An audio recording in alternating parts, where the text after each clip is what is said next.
ओम सूर्य देवाय नमः। रविवार का दिन सूर्य भगवान को समर्पित होता है और यदि सूर्य भगवान की कृपा हम पर हो जाए तो हमारे जीवन में कष्ट नहीं आते, हमारी काया निरोगी रहती है।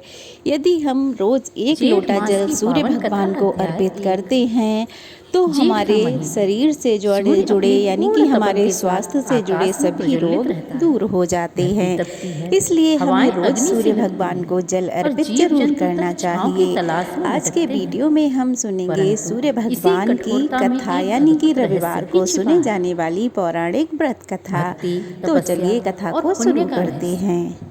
पुराने अगर समय की आज की बात है, कथा आपको एक अच्छी छोटे से लगे गांव तो में प्लीज़ वीडियो जहाँ को पूरा चारों ज़रूर ओर देखिएगा खेत और और वीडियो को दूर दूर लाइक और तक शेयर फैले पीपल कीजिएगा। और कमेंट नीम के बॉक्स वृक्ष थे। में सूर्य वहाँ एक भगवान की ब्राह्मण जय परिवार रहता अवश्य था। ही लिखिएगा। उस परिवार में सूर्य थे भगवान आप पंडित सभी के हरिदत्त, जीवन में सदा उनकी सुख पत्नी समृद्धि सावित्री लाएं। और सूर्य भगवान बहुत ही जल्दी प्रसन्न हो जाते हैं। अगर हम रोज एक लोटा जल सूर्य भगवान को देते हैं तो वो हमारे स्वास्थ्य के लिए बहुत ही अच्छा होता है।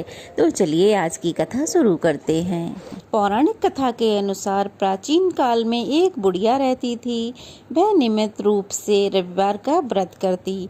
रविवार के दिन सूर्योदय से पहले उठकर बुढ़िया स्नान आदि से निवृत्त हो जाया करती और फिर अपने घर के आंगन को गोबर से लीप कर साफ स्वच्छ करती। उसके बाद सूर्य भगवान की पूजा करते हुए रविवार का व्रत करती और कथा सुनकर सूर्य भगवान का भोग लगाकर दिन में एक समय भोजन करती थी।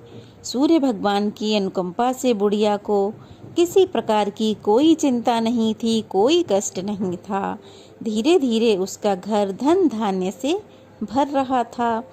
उस बुढ़िया को सुखी होते देख उसकी पड़ोसन उससे बड़ा जलने लगी।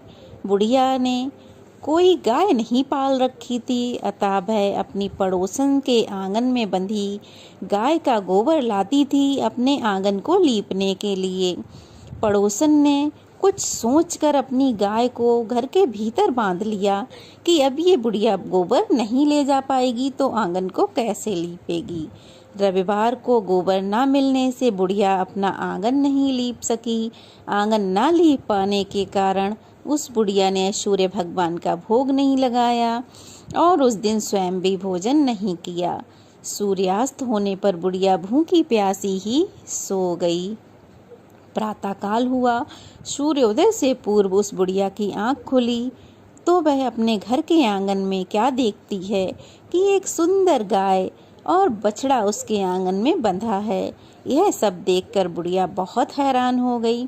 गाय को आंगन में बांधकर उसने जल्दी से उसे चारा खिलाया। पड़ोसन ने उस बुढ़िया के आंगन में बंधी सुंदर गाय और बछड़े को देखा तो वह उससे और अधिक जलने लगी। तभी गाय ने सोने का गोबर किया। गोबर को देखते ही अब तो क्या था कि पड़ोसन की आंखें फटी की फटी रह गईं।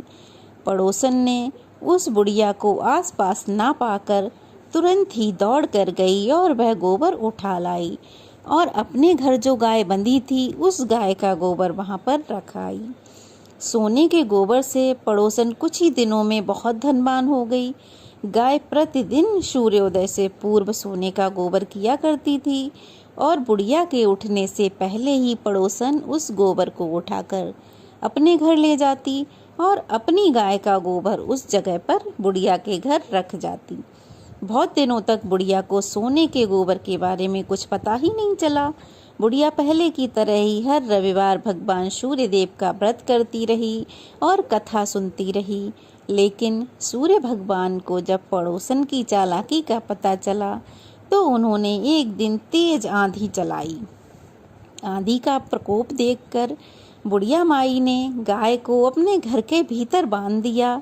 सुबह उठकर बुढ़िया ने सोने का गोबर देखा तो उसे बहुत आश्चर्य हुआ। उस दिन से बुढ़िया गाय को अपने घर के भीतर ही बांधने लगी। सोने के गोबर से बुढ़िया कुछ ही दिनों में धनी हो गई, माला माल हो गई।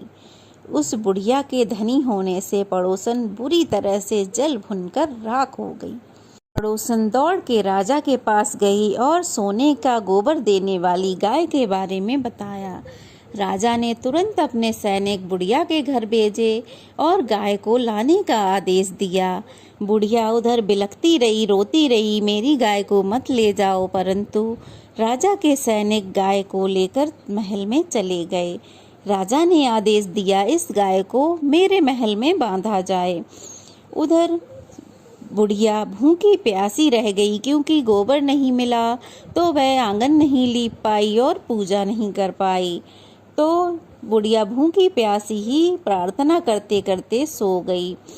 उधर जब राजा सुबह अपने महल में उठे तो क्या देखते हैं कि पूरे घर में गोबर की बदबू ही बदबू फैली पड़ी है और पूरे महल में गोबर ही गोबर है। सैनिक जितना गोबर साफ करते जा रहे हैं, गोबर उतना ही बढ़ता ही जा रहा है, गोबर साफ ही नहीं हो रहा है। तब राजा ने उस बुढ़िया को बुलवाया और उससे इस सब के बारे में पूछा तो बुढ़िया ने सूर्यदेव की कृपा के बारे में बताया। राजा ने तुरंत ही गाय को बुढ़िया को वापस लौटा दिया। तभी क्या देखता है कि उसके महल से गोबर अपने आप ही साफ होने लगता है, पूरा गोबर साफ हो जाता है, महल साफ हो जाता है। अब क्या राजा ने बहुत सारा धन देकर बुढ़िया को विदा किया और अपनी गलती की क्षमा मांगी। उधर राजा ने तुरंत ही पड़ोसन को बुलवाया और उसकी दुष्टता के लिए उसे दंड दिया। फिर राजा ने पूरे राज्य में घोषणा करवा दी कि सभी स्त्री पुरुष रविवार का व्रत किया करें। रविवार का व्रत करने से सभी लोगों के घर में धन धान्य भर जाएगा और चारों तरफ खुशहाली छा जाएगी। अब तो राजा के राज्य में सभी लोग रविवार का व्रत करने लगे और सभी के घर में सुख समृद्धि छा गई। सभी स्त्री पुरुष अपना अपना जीवन सुखमय यापन करने लगे। अब तो किसी को कोई कष्ट नहीं था, सबके शारीरिक कष्ट भी दूर हो गए थे। राजा के राज्य में अब कोई दुखी नहीं था। बोलो सूर्यदेव की जय। यह थी सूर्यदेव के व्रत की कथा। कैसी लगी कमेंट बॉक्स में अवश्य बताएं और प्लीज चैनल को सब्सक्राइब करें, वीडियो को लाइक करें और शेयर करें। बेल आइकन को प्रेस करना बिल्कुल भी ना भूलें। तो चलिए फिर मिलते हैं, तब तक के लिए राधे कृष्णा।